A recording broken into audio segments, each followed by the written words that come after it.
Olá, meus amigos, mais um episódio do podcast Humanizar para Educar. E olha, gente, vocês não sabem como eu fico feliz de ver ex-alunos, pais. Olha, e os ex-alunos que hoje são pais, né? Eu fico tão feliz porque eu vejo que no que eles postam tem sempre aquele finalzinho daquele humano que foi tentado trabalhar, né, durante o período de educação, vamos dizer, escolar.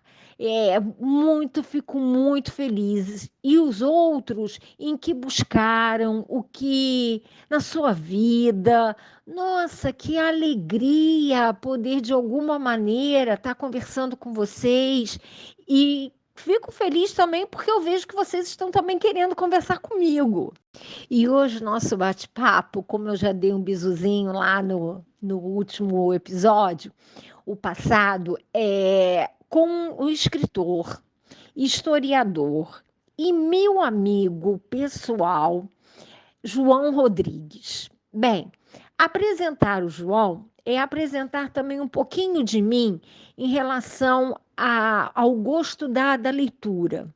Eu digo que três pessoas me influenciaram muito a ler. Durante a minha vida, Ariano Suassuna, eu acho que esse não preciso nem apresentar. O Vinícius Neves, que é meu filho, que conversou com a gente no outro episódio, e João. João é um incentivador da leitura para qualquer pessoa. E se você olhar a estante, a casa dele, ele mora junto com os livros. E isso, assim, me levou a prestar mais atenção no que ele fala, né? A prestar atenção no conhecimento do João. Ele optou, já com quase 60 anos, por fazer a faculdade de História. Ele concluiu história na Unirio. Então, assim, ele, além, né, do historiador, blogueiro que ele vai também conversar com a gente sobre história. E você vai perceber a disciplina história, né? O quanto ela é cativante na boca do João. Vamos lá, João. Que bom, Ana, que bom que eu consegui te influenciar. Consegui não, acho que foi até fácil, né? Você já tem a vontade de ler, eu acho que foi só dar um estímulo, né? Aí a pessoa vai em frente. Depois que pega o jeitinho de ler, gostar de ler e se foca naquilo, né? Eu já influenciei duas pessoas, né? Aliás, eu contaminei duas pessoas. A minha neta, que agora está com 18 anos, está fazendo universidade, né, de História, curso de História, e a minha sobrinha, que é psicóloga e também é apaixonada por livros por culpa minha, né? Porque realmente eu viciei a pobrezinha e ela não conseguiu mais se curar dessa doença. Mas é uma coisa apaixonante, né? Eu me apaixonei por livros quando eu já tinha lá por volta dos meus 11, 12 anos, né? Porque na minha casa não tinha livros. Apareceu uma vez lá no balcão da farmácia do meu pai, ele levou para casa, eu li, mas não me empolguei muito não, que era um tema que não me interessava muito, né? Era um romance histórico sobre a Segunda Guerra Mundial, e eu não sei se era mal escrito, ou se não era uma coisa para a minha época, né, para a minha idade, né? Não encaixou bem. Até que um dia a professora do meu ginásio me deu para ler, né? Aliás, propôs um trabalho à turma sobre um livro chamado Os Meninos da Rua Paulo, de um autor húngaro chamado Ferenc Molnar. Esse livro é sensacional. É um best-seller mundial, né? É um dos melhores livros de literatura infanto-juvenil, sem dúvida. Ele é um livro fantástico, simplérrimo, um livro muito simples, e de uma história de meninos de Budapeste que tem um terreno baldio, onde eles brincam, onde eles jogam pela, né? Que é um jogo parecido com beisebol, né? E aquilo ali é o local de diversão, de cultivar a amizade, né? O companheirismo, né? Tudo entre eles, né? Até que um dia eles são um outro grupo que quer tomar esse espaço deles, esse espaço chamado Grund, né? É um terreno baldio. E o livro conta essa história, praticamente de uma pequena guerra, né? que eles têm que travar para defender o espaço deles. Mas é lindo, o livro é lindíssimo, né? Não há quem lê esse livro que não goste. Ele é muito bom. Eu já li umas 15 vezes e vou ainda ler várias vezes pela frente. Cada vez que o menino que existe em mim assim fica um pouquinho escondido, eu vou lá, chamo ele de volta. Olha aqui, ó. Estou lendo o livro de novo. Aí ele aparece uma vez, sabe? Ele aparece e fica feliz da vida. Os olhos brilham quando vem aquele livro. Esse livro original que eu li está comigo até hoje, né? Porque eu não abandono de jeito nenhum. De jeito nenhum. Então a paixão começou aí, né? A paixão começou aí e não parei mais. Depois a mesma professora me deu um livro do Hermann Hesse para ler e continuei, fui embora. Aí descobri biblioteca, né? Uma biblioteca perto da minha casa, coisa que hoje em dia está se tornando extinta, né? Estão se acabando as bibliotecas, as pessoas não frequentam mais, né? Por conta de livro digital, de tudo na internet, as pessoas não frequentam mais bibliotecas, né? E eu comecei a frequentar e uma funcionária de lá, que era uma senhora, ela simpatizou comigo e me dava uma colher de chá enorme, né? Me deixava eu burlar as regras da biblioteca. Ela me deixava levar mais de 2 livros, né? Que o permitido eram 2 livros, e ficar com eles por 15 dias. Eu levava 3, às vezes mais, e ficava mais de 15 dias, né? Ela dava essa moleza para mim, sabe? Aí eu lia muito, lia muito. Aí depois, logo depois, descobri os sebos, né? No centro da cidade. Comecei a ir para o centro da cidade e descobri os sebos, que naquela época tinha sebos maravilhosos, né? Hoje em dia muitos se acabaram, né? Mas naquela época tinha muitos sebos, eu descobri muito. Aquilo para mim foi um universo, foi uma descoberta, aquele monte de livro velho, um monte de informação, um monte de ilustração, um monte de história para ler. O meu universo assim se expandiu enormemente, né? E até hoje eu sou apaixonado por livros, minha casa é cheia de livros. Eu sem livros à minha volta me sinto abandonado, me sinto muito solitário. Eles são meus grandes amigos, né? E estão lá para tudo. E por conta disso, ainda eu tenho um blog sobre livros, né, chamado Um Amigo de Papel, onde eu escrevo, já estou na 66ª publicação sobre livros, né? Eu pego livros, miúço, leio, anoto e faço uma resenha muito pormenorizada, né? Muito profunda sobre aquele livro, sabe? Mas bem humorada também, né? E todo mundo que lê gosta muito, né? E eu também adoro, porque eu também gosto além de ler, eu gosto de escrever, né?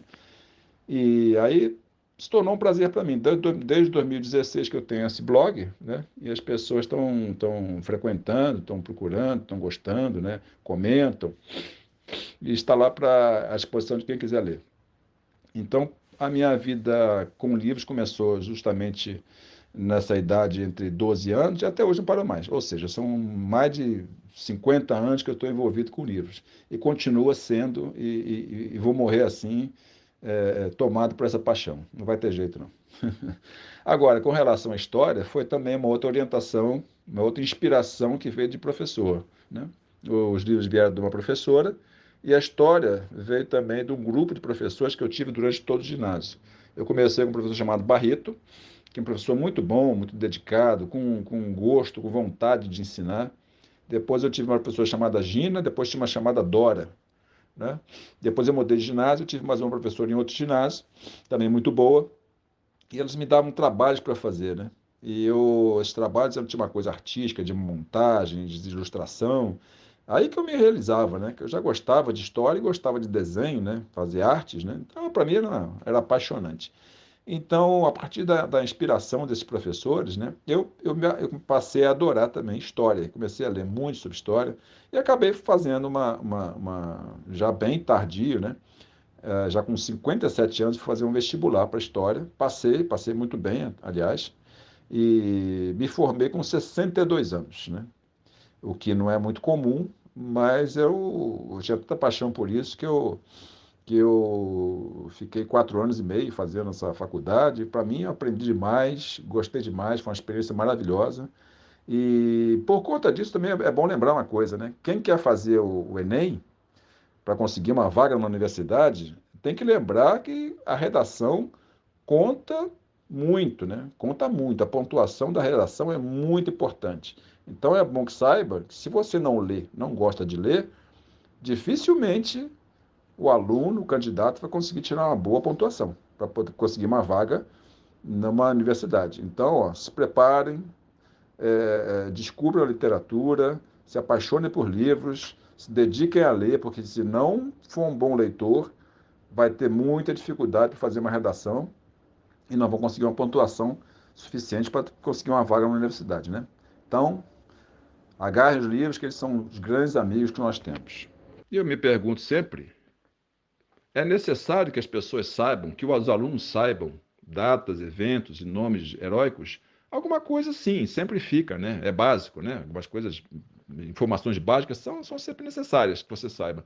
Mas se você atualmente tem um celular na mão, você entra lá no Google, você entra no Wikipedia, você tem tudo à sua disposição. Você não precisa ficar se martirizando para lembrar de coisas que estão lá, à disposição de todo mundo.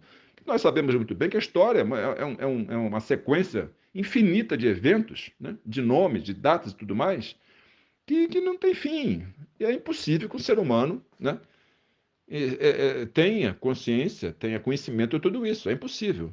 Agora, se você pegar então as pessoas mais jovens, os estudantes que estão ali sentados na sala de aula, eles têm tanta coisa na cabeça para se distrair, né? O mundo é tão vasto de possibilidades que é exigir demais dele que ele saiba sobre tudo aquilo, que ele simplesmente se foque naquilo tudo ali. O que ele vai fazer? Ele vai simplesmente se focar em dado momento, decorar aquilo ali, chega no dia da prova, ou ele leva uma colinha, ou ele decorou alguns fatos ali importantes, que ele sabe que vai cair na prova, e responde aquilo. Não vai acertar na totalidade, mas muita coisa ele vai acertar. E se satisfaz sabendo isso. O importante no caso, que eu acho, é que a pessoa não tem necessidade desse tipo de conhecimento, mas o tipo de conhecimento de conhecer o processo histórico, como aquilo se desenvolveu, como aquilo nasceu, qual foi a causa, de onde veio, qual a origem daquele evento, né? Em que deu aquilo, como se deu, quem participou. Isso é muito mais importante, mas isso depende muito de quem ensina também. Quem ensina tem muita responsabilidade, né? O professor, na verdade, é um repassador de conhecimento. Ele é uma ponte, ele é um intermediário. Ele está aprendendo, inclusive, junto com os alunos. Ele está simplesmente passando aquilo que ele sabe para os seus alunos, e o importante que ele faça é desenvolver no aluno, ou na aluna, o interesse em descobrir, a curiosidade, sabe? Ele tem que instigar o aluno a correr atrás de informação. Mesmo que ele pegue o celular na hora e fale assim, ó, olha aí, vê o que é que o Google está te falando, o Wikipedia está te dizendo, descobre, corre atrás. Se ele não conseguir isso, ele não conseguiu nada. Ele simplesmente quer enfiar dentro da cabeça do aluno aquela série de informações que ele aprendeu também na faculdade, está só pegando aquele pacote e jogando no colo do aluno. Não tá fazendo com que ele corra atrás da informação, né? Como aluno, a curiosidade dele vai sendo morta, né? Vai sendo extinta, justamente porque não tem estímulo. Ele precisa justamente saber que existe um mundo de informação interessante, né? E tem colocado de forma interessante para o aluno, para que ele corra atrás disso aí. Então, falando sobre essa amálgama, né? Isso para mim não sai muito da minha cabeça, né? Livros, literatura, história não sai da minha cabeça, né? Não tem mais jeito, não consigo mais viver sem essas duas coisas. E eu digo o seguinte: as pessoas têm dificuldade em ler, né? Como eu estimulei você a ler e outras pessoas, eu percebo que as pessoas têm dificuldade para ler, né? Porque é tanta informação ao redor, principalmente eu acho que acontece com jovens, né?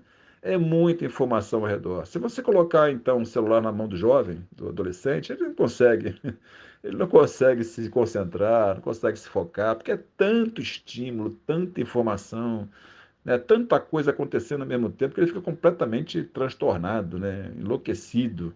E pedir para ele sentar, ó, pega um livro aqui, meu filho, minha menina, senta aqui com esse livrinho e vai ler. É muito difícil, eu reconheço que é muito difícil, viu? Se o livro não for muito bom, muito estimulante, sabe? Muito atraente, é muito difícil que ele vai fazer isso, que ele vai sentar e ler. E ler é um processo que você fica muito solitário, né? E o adolescente tem dificuldade, né? Tem dificuldade de ficar no canto dele lá, né? Ele gosta muito, ele gosta, de vez em quando, ele gosta de ficar por eles por opção, né? Ele fica por opção. Ah, eu quero ficar na minha, né? Fica lá. Agora, se você pedir para ele sentar e ler um livro, já não vai ser tão fácil. A literatura, a relação sua com o livro é uma coisa muito pessoal, né? E não tem processo diferente. Você tem que sentar ali, pegar o livrinho, ó, virar página por página e ir lendo. É assim que funciona. Você pode fazer um curso de leitura dinâmica, tudo bem. Você vai entender o conteúdo do livro, né? Mas vai perder muito do estilo, da nuance, do modo de escritor. falar com você, da história, como é que ele conta a história, da dinâmica do livro. Isso tudo na leitura dinâmica você perde. A leitura dinâmica é dinâmica pela velocidade que você impõe, né? Para você pegar o conteúdo só. Você saca ali o conteúdo e acabou, né? É o princípio ativo do livro você pega. Agora as nuances, é como uma pessoa que passa rápido por você, né? Em grande velocidade. Ele passou, pô, era homem ou mulher? Criança ou era um cachorrinho? Você não sabe, né? Passou muito rápido no carro, né? Você não conseguiu captar, né? E o livro, assim, tem que ter o seu tempo, aquela lentidão, sabe? Aquela entrega. Você tem que sacar como é, como a coisa foi feita. Porque você entra na vida do autor, você entende por que escreveu aquilo, né? Meu blog fala muito disso, né? Eu cito muito detalhes da vida do autor para você entender por que ele escreveu aquilo ali. Por que naquele momento da vida dele saiu aquela página, saiu aquela palavra, né? Isso é importante, porque aí você começa a também entender noções de história. Você vai ver em que tempo ele viveu, né? Aí você começa a perceber também que você está lendo de um cara que escreveu há 50, há um século, há 300 anos atrás, e você está lendo nesse momento, que coisa fantástica, né? Você está lendo um clássico, e você também está fazendo parte da história, porque você está percebendo a história no passado, você está sentindo ela hoje em dia, porque você também faz história. Essa é a grande dificuldade que a gente tem de explicar para o aluno, né, para o estudante, para o adolescente, que ele também faz história, ele faz parte da história. Se ele sentar, como eu falei, se sentar um dia de domingo, senta com a tua família, pergunta ao teu pai, à tua mãe, de onde é que eles vieram, como é que eles se conheceram, como eles se apaixonaram, os seus avós, de onde vieram, deve ter um monte de história. Pergunta aos seus avós quem eram os pais deles, o que é que eles faziam na vida, em que lugar eles nasceram, como chegaram, ou se vieram de fora do Brasil, como é que chegaram aqui, como é que era essa terra aqui, no tempo que eles chegaram. Cara, essa é uma informação riquíssima. É muito melhor do que você pegar e ficar olhando o celular, um outro mundo você às vezes nem tem acesso. Do seu lado ali, tem história interessantíssima para você descobrir, para você conhecer, que você está jogando fora, né? Simplesmente engolindo, às vezes, um pedaço de pizza, um arroz com feijão, em vez de olhar para frente e conversar com seu avô. Bem, vamos falar agora sobre esse fenômeno, né? Chamado decoreba. Né? Decoreba é uma instituição nacional.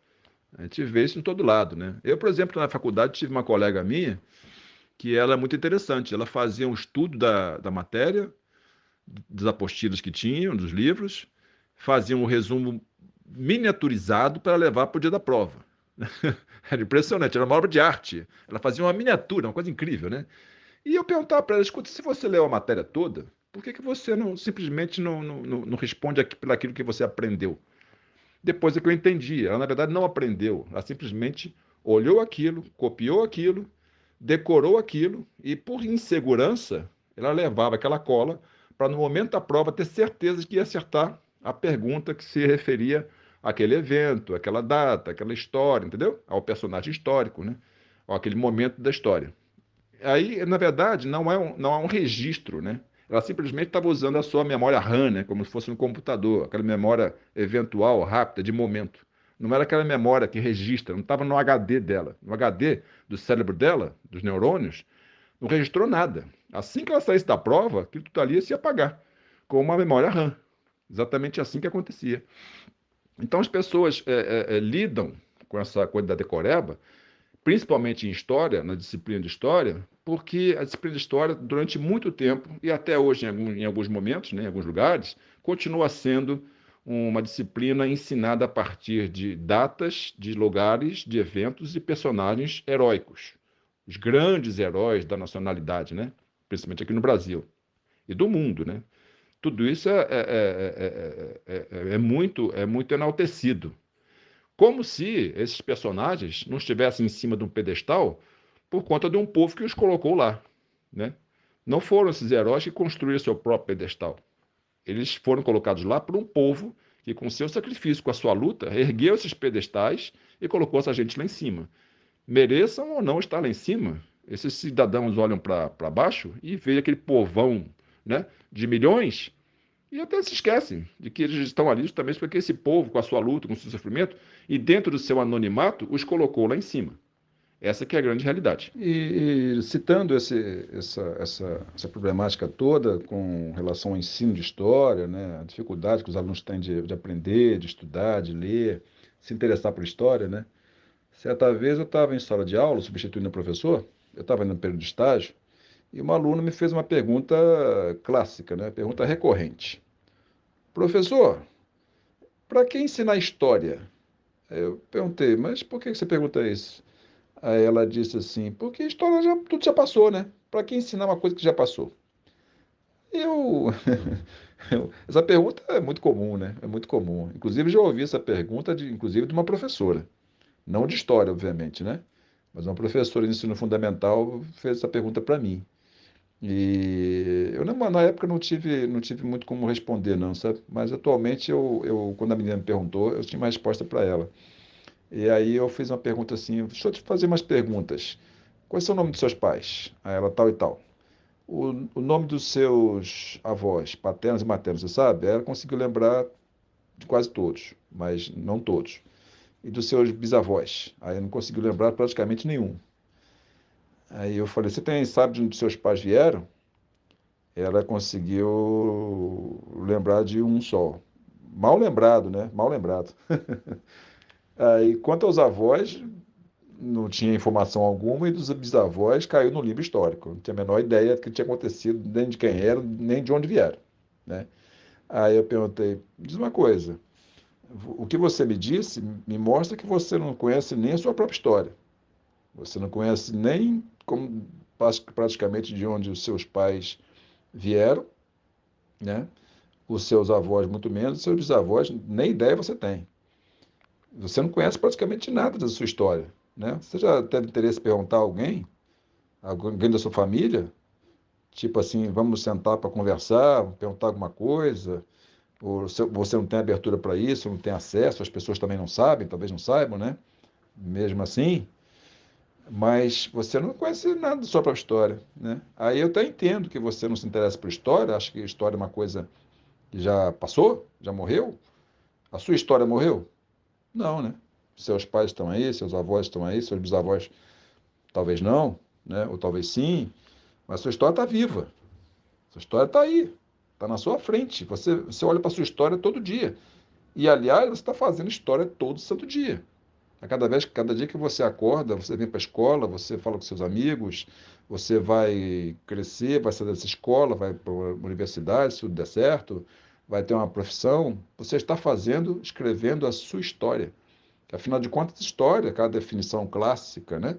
História é o registro da passagem da humanidade, sobre as transformações que causou, sobre as interações que ocorreram entre os povos e tudo mais, aquela definição bem clássica, né? Mas as pessoas não têm consciência de que elas estão fazendo história também. O dia a dia, o cotidiano, essa coisa tão, às vezes, tão desprezada, né? Isso é história. As pessoas têm que ter consciência disso. Sente na frente daquelas pessoas, né, de quem você descende, pergunte a elas, questione, por que você vai descobrir tanta coisa. É tão legal fazer isso, né? Porque isso faz parte da vida de cada um, esse microcosmo, né, como eu digo, do mundo, da história. Os historiadores, né, os novos historiadores, não tão novos assim, né, já descobriram isso há muito tempo. Os grandes eventos, datas e grandes heróis não são mais a grande importância da história. Eles marcam, às vezes, momentos da história. Mas quem faz a história somos todos nós. É o povo. O povo, milhões de pessoas fazem a história, né? Você não pode dizer que um jogador é um grande craque, um fenômeno. Então, se ele é tão fantástico assim, bota ele para jogar sozinho, né? Não precisa de mais ninguém, não precisa dos outros 10, né? Não precisa de goleiro, nem de zagueiro, nem de meio de campo, nada. Ele vai lá sozinho e faz tudo. É assim que funciona? Não, claro que não. Então, a gente, cada um de nós, é uma molécula, é uma célula da história que está se desenvolvendo a cada dia e nós temos que olhar para trás e falar assim, ó, eu tenho uma história. Então, não pergunte mais isso, né? Para quem ensinar a história? Faça a sua história, leia a sua história, registre a sua história. Você vai ser uma pessoa muito mais feliz e muito mais interessada na sua própria vida, na vida dos outros também. Cada esse conceito de história, tem outro conceito também muito importante, que a gente tem que dar um grande valor, que é o conceito de cultura. Cultura é uma coisa feita coletivamente, né? É uma criação coletiva. Obviamente, quando a gente vê uma pessoa fazendo alguma coisa relacionada à cultura, alguma coisa material ou imaterial, a gente fica admirado, né? Uma vocação, um talento, né? Mas quando a gente vê, quando um processo cultural acontece, ele geralmente é criado em coletividade. Em coletividade. E cultura é um fenômeno, é uma coisa tão impressionante que isso marca um grupo, às vezes um grupo familiar, um pequeno grupo, uma coletividade e até uma nação, né? Um povo. A nação é marcada pela sua cultura, tanto que a gente já conhece isso, né? Quando a gente vê pela internet, a gente vê fotos, a gente identifica rapidamente, né?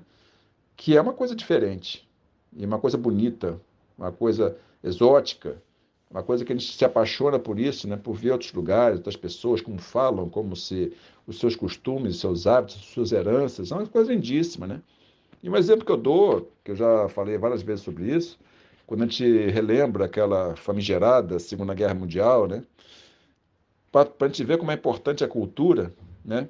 A Alemanha nazista, quando fez o seu projeto de eliminar com todos os judeus do território alemão e também do território europeu, teve um projeto megalomaníaco, né? De pegar justamente a região de Madagascar, que era uma ilha, transformar aquilo num grande campo de concentração. Como a coisa a logística era muito complicada, isso foi uma ideia deles, né, naquela época. Como a coisa era muito complicada, a logística de transportar todos os judeus para Madagascar, resolveram que seria muito mais fácil criar esse território ali do lado, né? E um pouco mais para leste, invadir a Polônia, e que já estava ali entre a Alemanha e a União Soviética, né? E transformar a Polônia no grande campo de concentração. E como fazer? Mas aí para isso era necessário fazer o quê? Apagar da memória dos poloneses, né, que existia um dia um país chamado, uma nação chamada Polônia. Como se faz isso, né?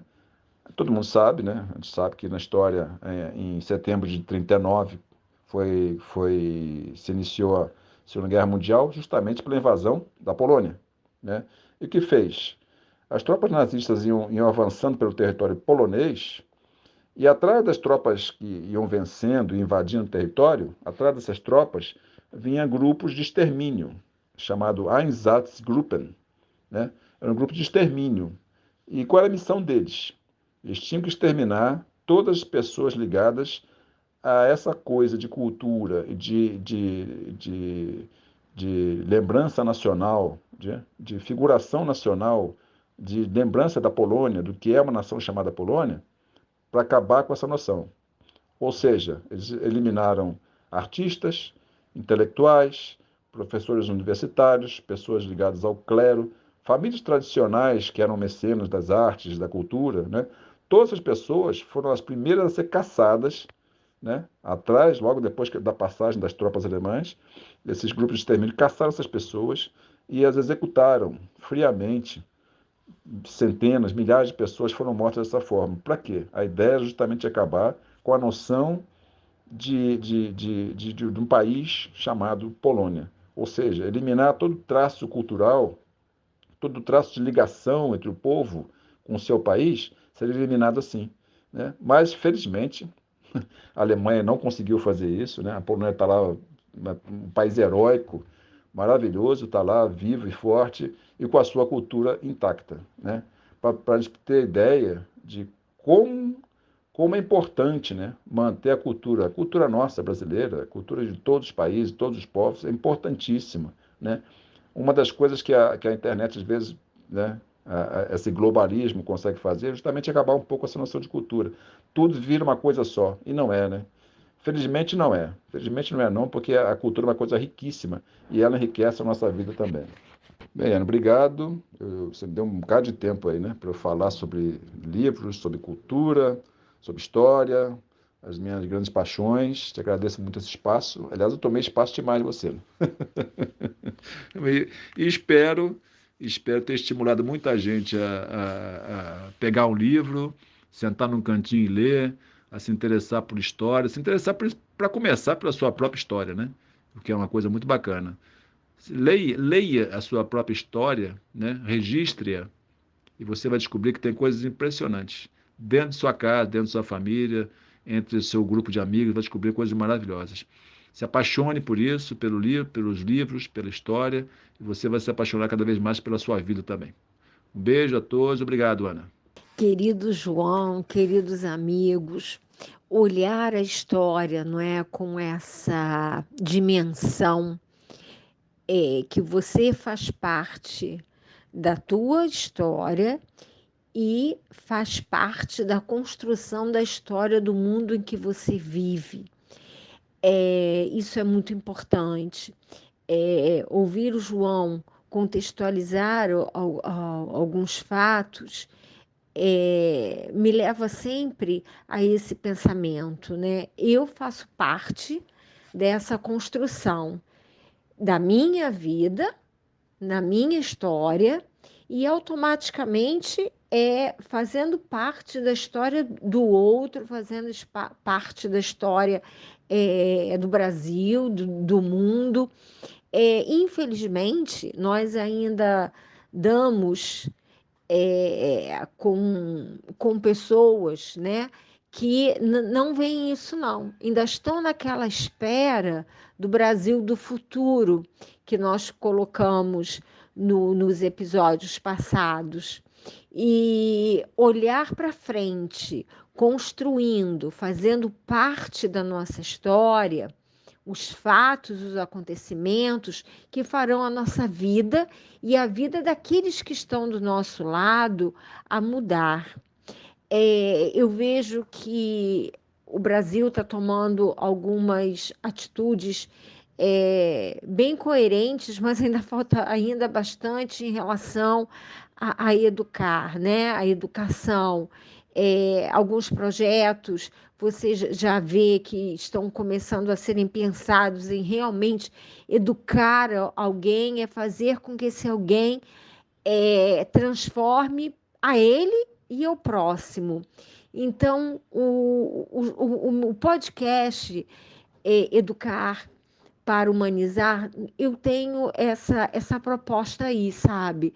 Às vezes eu acho até com uma ousadia grande, mas eu a tenho, sabe? Porque eu acredito que não só a educação, mas a educação pautada, bem dizendo, como o Vinícius nos colocou no nosso último episódio do podcast, que colocar tudo nas costas da educação, sem pensar que essa educação precisa ser transformadora em cada ambiente, não é?